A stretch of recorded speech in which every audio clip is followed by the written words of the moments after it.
सभी को सलाम, जय मसीह की। आज हम चर्चा करेंगे लूका 25 सुसमाचार, उसका 8 अध्याय, उसकी 16 और 18 आयत। 16 और 18 आयत। ये पेज नंबर नया करार 96 पे 96 पेज नंबर। लूका 25 सुसमाचार, उसका 8 अध्याय, उसका 16 और 18 आयत से हम मनन करेंगे। 16, 17 और 18 आयत तक। यहाँ पर ऐसा लिखा हुआ है, 16 में ऐसा लिखा हुआ है, दीपक का दृष्टांत।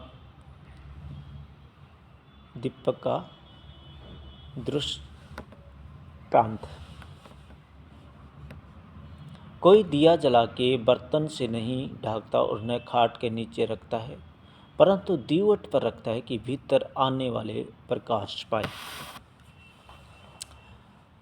आज मैं अपने सामाजिक लोगों से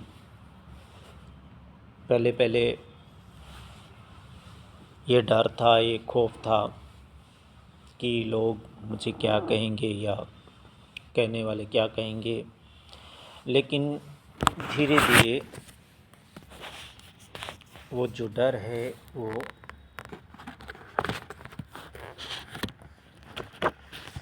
ख़त्म होते जा रहा है। डर धीरे धीरे ख़त्म होता जा रहा है। और खुदावंद से यही प्रार्थना करता हूँ कि हे खुदावंद जी, तू मुझे किस काम के लिए चुना है, उस काम में मुझे आगे बढ़ा। क्योंकि जब योना नबी को, नीनवे नगर को खुदावंद ने कहा कि योना उठ, सपन में कहा था उठ और नीनवे के नगर को जा। योना डरा, मैं कैसे जाऊंगा, वहाँ के लोग मुझे मार देंगे। अरे लोग कैसे मार देंगे योना, तेरे साथ तो खुदा है, कैसे लोग तुझे मार देंगे। लेकिन कहीं ना कहीं मनुष्य होने के नाते योना के दिल के अंदर डर था। उसने क्या किया,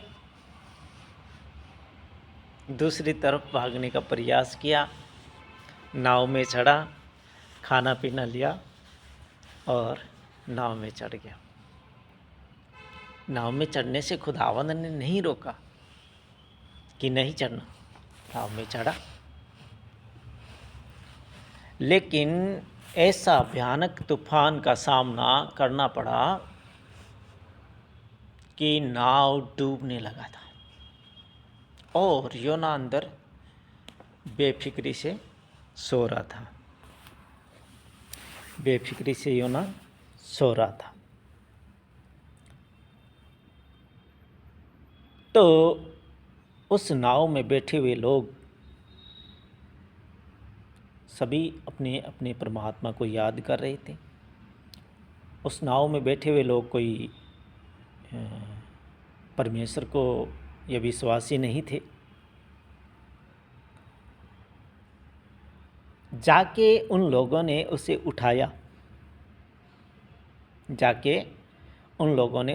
उठाया, और कहा कि भाई तू कहाँ से आया है, देख इतना भयंकर तूफान है और तू चैन से सो रहा है। उठ और अपने खुदावंद को याद कर, अपने परमेश्वर को याद कर, जिसको तू जानता है, जिसकी तू सेवा टहल करता, जिसको तू मानता है, उसे याद कर। देख हम दुआ कर रहे हैं, हम अपने परमेश्वर को याद कर रहे हैं, तू भी अपने परमेश्वर को याद कर जिसको तुम मानता है। योना ने क्या कहा, योना को पता चल गया ये सब कुछ मेरे लिए हो रहा है, क्योंकि मैंने खुदा का वचन नहीं माना। खुदा ने मुझे नीनवे नगर को जाने के लिए कहा था, नीनवे के लोगों को सुसमाचार सुनाने के लिए कहा था, लेकिन मैं दूसरी तरफ जा रहा हूँ। ये सब कुछ मेरे लिए हो रहा है। तो योना ने कहा कि ये सब कुछ मेरे लिए हो रहा है, मुझे उठाओ और समंदर के अंदर फेंक दो, मुझे उठाओ और समंदर के अंदर में फेंक दो।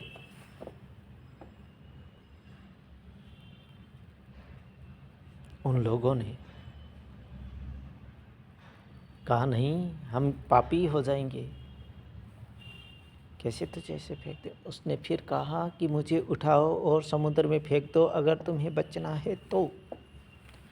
उन्होंने ऐसे ही किया और समुद्र में जब योना को फेंका, वहाँ पर देखो खुदावंद ने पहले से उस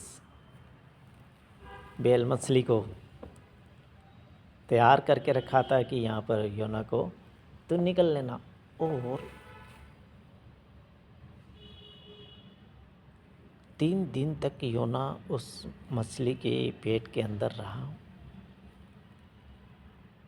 और फिर उसे ये भी संदेश मिला मछली को कि तू उगल दे, इसे किनारे पे उगल दे। और योना को किनारे पे उगल दिया। फिर खुदावंद फिर योना से कहा, मुझसे बचकर जाएगा कहाँ? उठ, नीनवे नगर को जा और नीनवे के लोगों से कह दे कि खुदावंद आने वाले हैं, कि नीनवे नगर 3 दिन में उल्ट दिया जाएगा। 3 दिन में उल्ट दिया जाएगा। नीनवे नगर 3 दिन में उल्ट दिया जाएगा। ये परमेश्वर का आदेश है। योना भी करे तो क्या करे, खुदा ने फिर से उसको पता चल गया खुदा ने छोड़ने वाले हैं नहीं।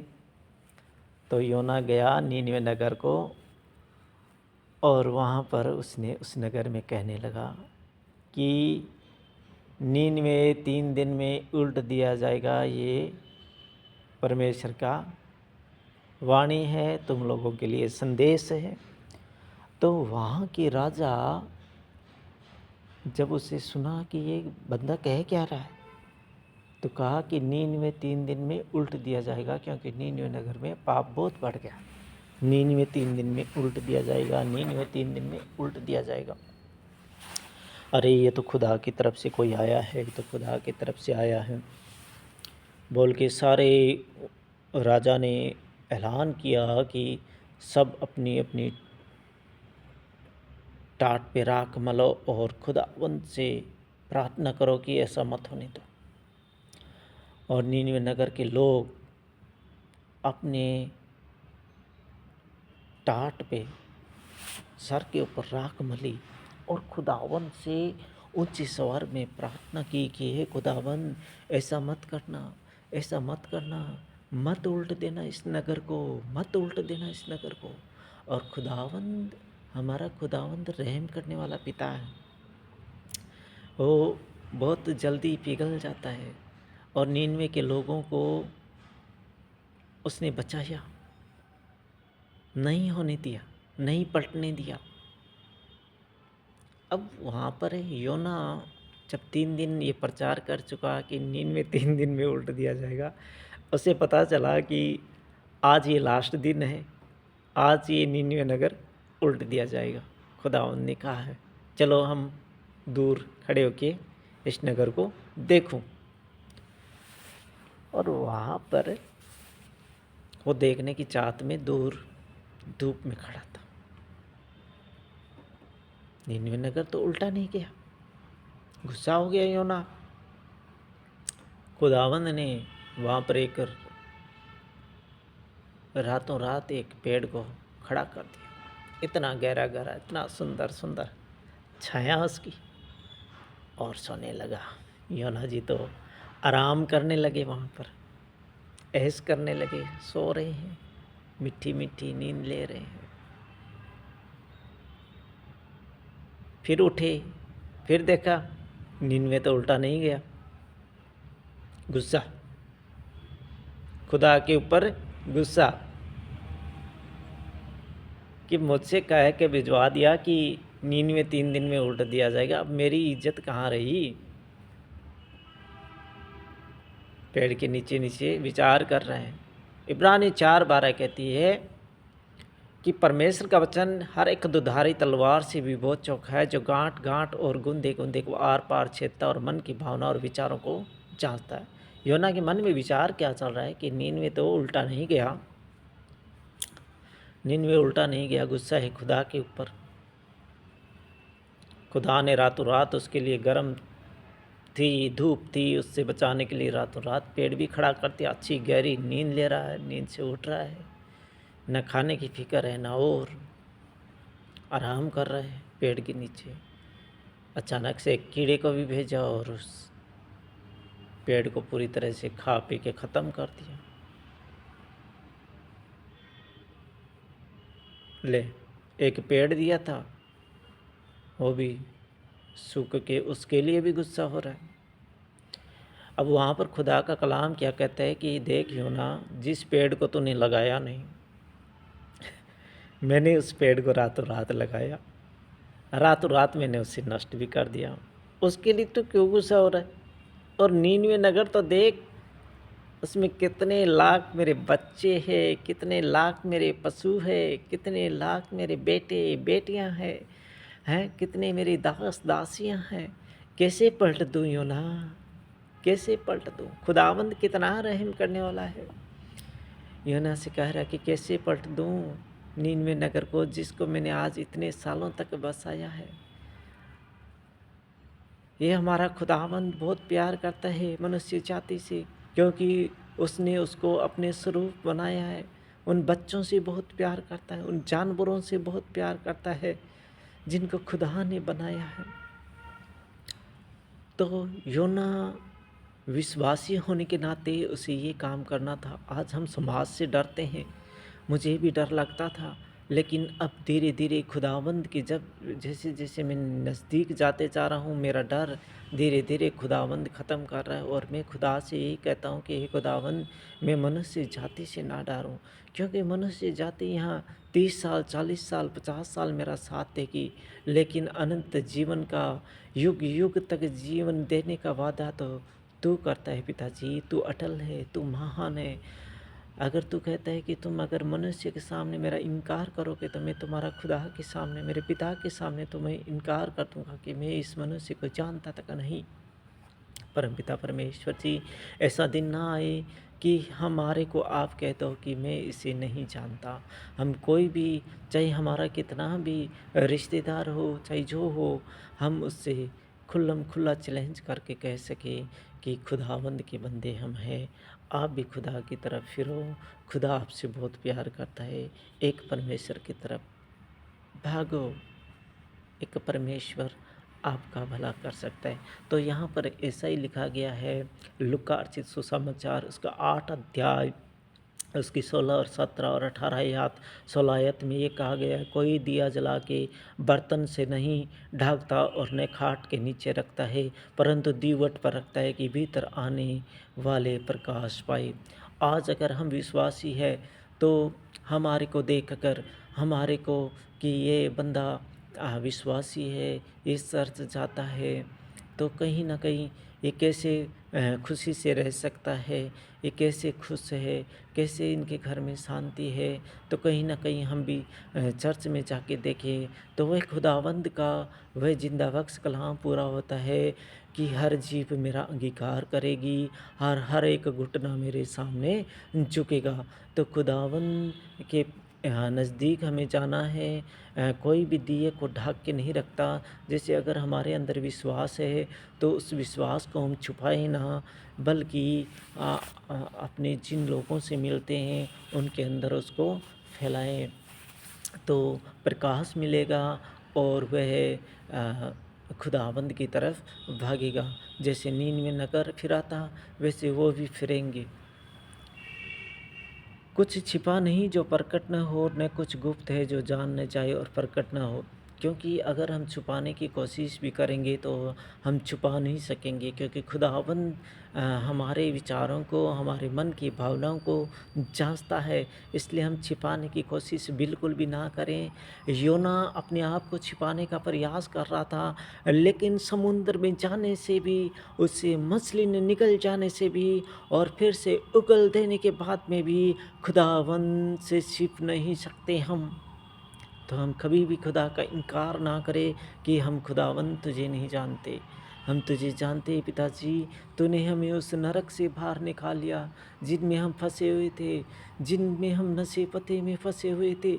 तो खुदावन जी तू महान है, तू हमें प्रभु जी उस नरक से बाहर निकाल दिया और हमें इतनी अच्छी तूने दान दिए हैं पिता परमेश्वर जी। उन दान के लिए हम तेरा धन्यवाद करते हैं पिता परमेश्वर जी। तू महान है, तू अनुग्रहकारी पिता है, तू विलम्ब को से कोप करने वाला पिता है। हम तेरा धन्यवाद करते हैं। 18 में ऐसा लिखता है, इसलिए चौकस रहो कि तुम किस रीति से सुनते हो, क्योंकि जिसके पास है उसे दिया जाएगा और जिसके पास नहीं है उससे वह भी ले लिया जाएगा जिसे वह अपना समझता है। तो हम एकदम से ये संसार की प्रॉपर्टी के ऊपर एकदम से भरोसा ना करें, क्योंकि खुदावंद कहता है इसलिए चौकस रहो कि तुम किस रीति से सुनते हो, क्योंकि जिसके पास है उसे दिया जाएगा और जिसके पास नहीं है उससे वह भी ले लिया जाएगा। ये ज्ञान के बारे में हो रहा है, क्योंकि संसार के ऊपर हम एकदम से मन ना लगाएं कि हम संसार में ये बना लें, वो बना लें, गाड़ी ले लें, घोड़ा ले लें। क्योंकि आपने एक जिक्र सुना होगा, खुदा का कलाम में एक धनवान था जो कि बड़ी बड़ी बकरियाँ, पहले उसके पास छोटी बकरी थी, फिर उसके पास अनाज बहुत सारा खुदा ने दिया, बहुत सारा अनाज खुदा ने दिया। तो उसने क्या किया कि बड़ी बकरियाँ बना ली, बड़े गोदाम बना लिए कि इनमें रखो और मैं आराम से खाऊंगा और पीऊंगा और ऐश करूंगा। उसने ऐसा नहीं सोचा कि ये गरीबों को दूंगा या सब मिल बांट के खाएंगे, ऐसा नहीं सोचा। उसने कहा कि अब मैं ऐश से और आराम से रहूंगा और खाऊंगा और पीऊंगा और सोऊंगा। ऐसा मन में उसके एक विचार आया, और जिस रात वो विचार आया उसी दिन खुदा का कलाम भी उसके पास पहुंचा। खुदा उसके पास अपने दूत को भेजा और कहा कि इस मनुष्य से कह दे कि आज ही रात तेरे प्राण ले लिए जाएंगे। तो कभी भी हम संसार के ऊपर मन एकदम से ना लगाए, जो भी हमारे पास ज्ञान है उसे बांटे, क्योंकि बांटने से यहाँ पर लिखा है, इसलिए चौकस रहो कि तुम किस रीति से सुनते हो, क्योंकि जिसके पास है उसे दिया जाएगा और जिसके पास नहीं है उससे वह भी ले लिया जाएगा जिसे वह अपना समझता है। तो इस ज्ञान को, जो भी आपके पास ज्ञान है, चाहे वो आपके पास टैलेंट है, चाहे वो आपका वचन सुनाने का टैलेंट है, चाहे वो आपका गीत भजन गाने का टैलेंट है, चाहे आपको दान देने का टैलेंट है, तो उसे आप दीजिए, बांटिए, तो बहुत कुछ मिलेगा। कहीं ऐसा हमें बिल्कुल भी नहीं सोचना है कि हमारे पास बहुत कुछ है, हम खाएंगे पिएंगे और ऐश करेंगे, ऐसा कभी नहीं सोचना है। तो खुदावंद का हम शुक्रगुजार करते हैं, शुक्रिया करते हैं, और ये जो आज का ये कलाम है और इसको यहीं पे विराम देते हैं और मांगते हैं आपके प्यारे बेटे, हमारे उद्धारकर्ता, मुक्तिदाता मसीह यीशु के नाम में, आमीन।